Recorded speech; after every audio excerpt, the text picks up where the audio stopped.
สบายดีไอ้เออเจ้าสบายดีอยากรบกวนหน่อยนึงนะให้แนะนำตัวเองนะมาแต่ไซหนะเจ้าสบายดีคอยชื่อสมยศมาแต่บ้านปางน้ำตองแขวงเมืองน้ำมอแขวงอุดมไซมาแต่เนื้อคนนอกเจ้าเนาะแมนมาแต่เนื้อเฮ็ดจังได้มาอยู่สวรรค์เขตนี่เป็นจังได้เรื่องย้อนรัดตัดตอนมามึงดูตะกี้มีโครงการช่วยเหลือคนทุกอย่างเลยคนหัวหน้าคนไปพาท่านหมอไปพุ่นเป็นปัวตาอยู่เมืองน้ำมอแล้วเป็นกะพาไปเป็นปัวตาฟรีนี่แล้วก็ไปเป็นเบิ้งว่าจะไปปัวตาว่าฉันแต่ว่าเพิ่นเบิ้งว่ามันปัวบ่ได้แล้วแต่เพิ่นก็ถามมาไปอยู่บ่ไปอยู่ศูนย์อยู่เวียงไปเรียนหนังสือก็ตอนนั้นก็ยังบ่ทันได้ตกลงว่าอยากไปอยู่บ่ทันกล้าตัดสินใจยังบ่ทันตัดสินใจย่านเนาะแม่นย่านก็เอาไปขายเนาะเห็นหลายเรื่องน่ะก็บ่ยากแต่ว่าคิดว่าอยู่ไกลญาติพี่น้องนะมีแต่สิอยู่สิกินจังใดใช่ป่ะแม่นบ่ฮู้ว่าสิอยู่กินแต่ว่าฮู้อยู่ว่าเพิ่นเลี้ยงนะเพิ่นเลี้ยงเพิ่นสอนหนังสือเพิ่นสอนทุกอย่างสอนเฮ็ดอยู่เฮ็ดกินสอนหนังสือด้วยสอนวิชาอาชีพนะแต่ว่ายังบ่ทันกล้าตัดสินใจคิดว่าบ่อยากไกลพ่อไกลแม่บ่อยากไกลญาติพี่น้องก็เลยกลับเมื่อคิดเบื้องก่อนแล้วเมื่อก็ได้หลายเดือนเติบแล้ววันนี้เพิ่นก็ส่งข่าวมาว่าพอดีเพิ่นไปเวียกอันน่ะทางอื่นนะเพิ่นก็เลยให้มารับตอนนั้นก็เงินก็บ่มีเด้เงินค่ารถก็ยังบ่มีเพิ่นไปรับมากับพวกท่านหมอปัวตาแล้วไปรับแล้วก็มาก็ไปยืมเงินไปรษณีย์เมืองยืมเงินค่ารถ300,000ตอนนั้นรถไปกับ2คนมีไอ้เคยพามาพอก็นอนอยู่ให้แล้วมาบ่ได้เจ็บแข้งเจ็บขาโรคประดงก็เลยมาได้ยืมเงินได้แล้วก็เลยมาฮอดศูนย์แล้วก็เพิ่นจึงให้ค่ารถตอบแทนนะอยู่ศูนย์ได้2-3 มื้อไอ้เคยแล้วก็กลับหลังจากมาอยู่ศูนย์ขอคันนึงมาอยู่ทำอิฐนี่มาอยู่ศูนย์ใดศูนย์มาทำอิฐนี่เขาพามาศูนย์ฟื้นฟูแหละศูนย์เลี้ยงแต่ว่าเขาบ่รับเพราะว่าเขาบ่ได้รับแจ้งว่าให้มีคนมาอยู่นะเขาเลยแจ้งไปทางศูนย์ทงปงด้วยเพิ่นจังรับมันนะจึงเอากลับคืนไปศูนย์ทงปงสรุปเจ้าไปอยู่ศูนย์ทงปงเนาะแม่นหลังจากนั้นเด้หลังจากไปอยู่ทงปงแล้วเป็นจังไดชีวิตการเป็นอยู่ก็ดีขึ้นตอนมาชีวิตก็เป็นร้อยพร้อมยังก็บ่ได้โซมยังเลยก็เลยก็ฝึกย่างก็กินวิตามินน้ำแน่กินอาหารมีแขกคุณมาเลี้ยงอาหารคู่มือเนาะได้กินดีได้อยู่ได้กินดีมันก็เลยฝึกย่างน้ำแน่ก็เลยหันก็เลยแข็งแรงขึ้นก็เริ่มแข็งแรงขึ้นก็เริ่มหลังจากแข็งแรงแล้วครับพอดีเปิดสอบเรียนใหม่ก็เลยฝึกเรียนอยู่ศูนย์ฝึกอันนั้นฝึกเกี่ยมนะเรียนอยู่ศูนย์หลังจากเป็นก็อ่านเขียนเป็นอ่านออกแล้วเพิ่นกระทรงให้ไปเรียนรวมกับคนปกติเรียนเขาถามมาตอนนั้นอายุจักปีชื่อใดบ่ก็เจอแน่บ่เจอแน่ก็ประมาณแล้วประมาณ23 ปีตอนนั้นโอเคเพิ่นเข้าเรียนเพิ่นใส่ว่า18 ปีโอเคเข้าเรียนนี่ไปเรียนร่วมกับคนบ่พิการนี่ไปเรียนอยู่ไสอยู่บ้านโรงเรียนน่ะเราโรงเรียนประถมบ่ ประถมนะเรา โอ้เฮียนห้องได้ตอนนั้น เรียนห้องป .5 เลย โอ้เฮียนห้องปหาเลย แม่น โดย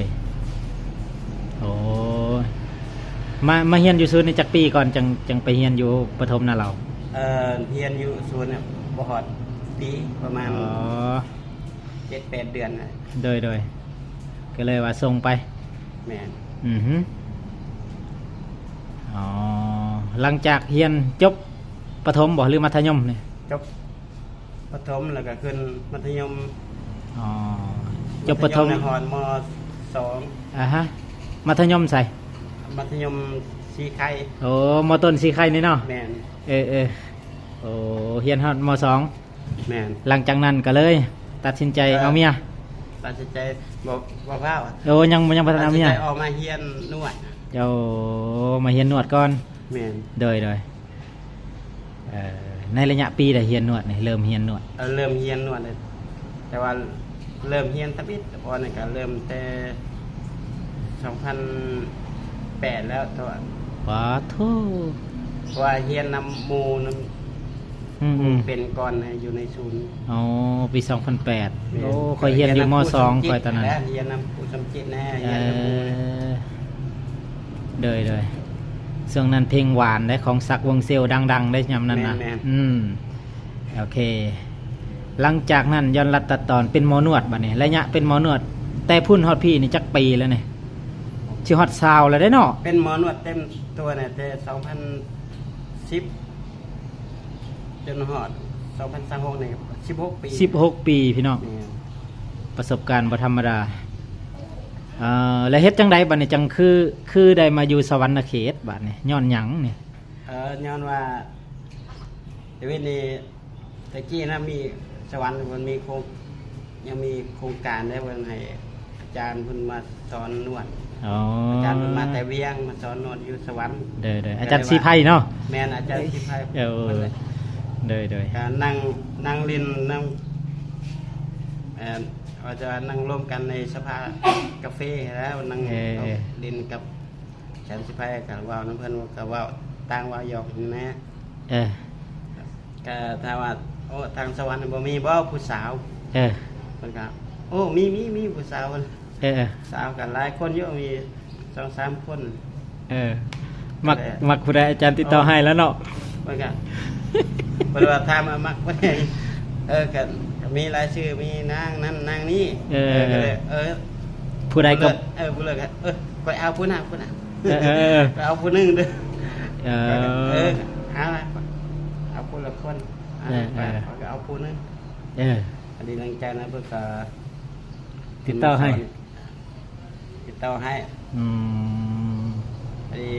พอดีเพิ่นเลือดตอนเพิ่นมาเซ็งเพิ่นลงมากับอาจารย์ได้ไม่พอดีมาพอสาวก็ลงตกลงพอดีดองโมก็เลยมากับพ่อกันก็ลงกันเจ้าก็มาเจอในดองบุญเลิศนี่เนาะก็เลยเข้าใจกันเจ้าก็แต่งงานบัดนี้หลังจากนั้นแล้วนั่นก็ตัดสินใจแต่งงานเลยก็จนฮอดปัจจุบันนี่แม่นบ่เป็นลูกเคยไทยสวรรค์เขตเนาะแม่แต่งงานแล้วก็อยู่สวรรค์ก็ได้อยู่ปี1-2 ปีก็ขึ้นไปอยู่เวียงอยู่จักปีอยู่ยังอยู่เวียงนะครับประมาณอยู่ปีปลายแบบปีปลาย2 ปีเกือบ2 ปีเลยเอ้าหลังจากแต่งอยู่สวรรค์คืนเลยหลังจากแต่งงานแล้วนี่มีลูกมีเต่านำกันบ่มีจักคนมีลูกนำกัน1 คนเดี๋ยวนี้มีลูก1 คนว่ะเดี๋ยวนี้มี2 คน2 คนแล้วบ่โอ้มีลูก2 คนแล้วเนาะใหญ่แล้วเนาะลูกใหญ่แล้วผู้ใหญ่ก็12 ปีผู้น้อยก็6 ปีเป็นหูเป็นตาให้แล้วเด้เดี๋ยวนี้ก็เป็นหมอนวดอยู่สมาคมเนาะแม่นเป็นอาจารย์สอนพร้อมแม่นบ่เป็นผู้ช่วยยังบ่ทันเป็นอาจารย์เต็มตัวเนาะ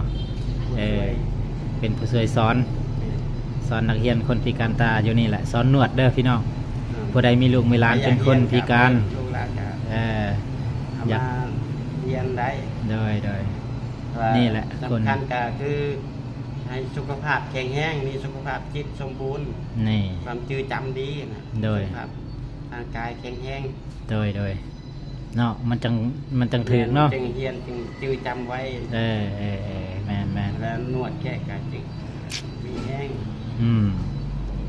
โอ้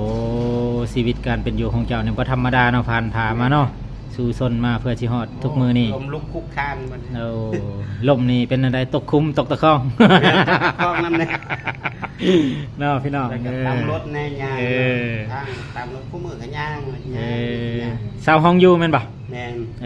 ตอนเช้าแล้วมานี่ แม่น มื้อแรงละเมื่อ แมลง คือเพิ่นไปให้ไปหน้านี่แหล้วเนาะ แม่น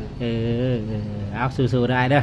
ขอบใจหลาย โอ ๆ เค เด้อ จะได้กับฝากนะเด้อ สนใจอยากนวดอยากมีนวดก็ อืม มาใช้บริการเด้อ เด้ออยู่หงมอตาหงมอเมืองเนาะพี่น้องวงเวียนกองใหญ่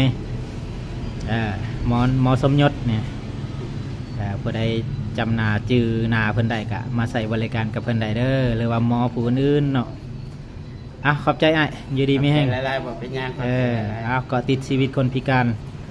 มื้อนี้มาพบกับไอ้สมยศขอบใจเด้อฝากไลค์ฝากแชร์ในพี่น้องผู้ใดท้อแท้ก็เบิ่งคลิปนี้เพื่อสู้ชีวิตต่อไป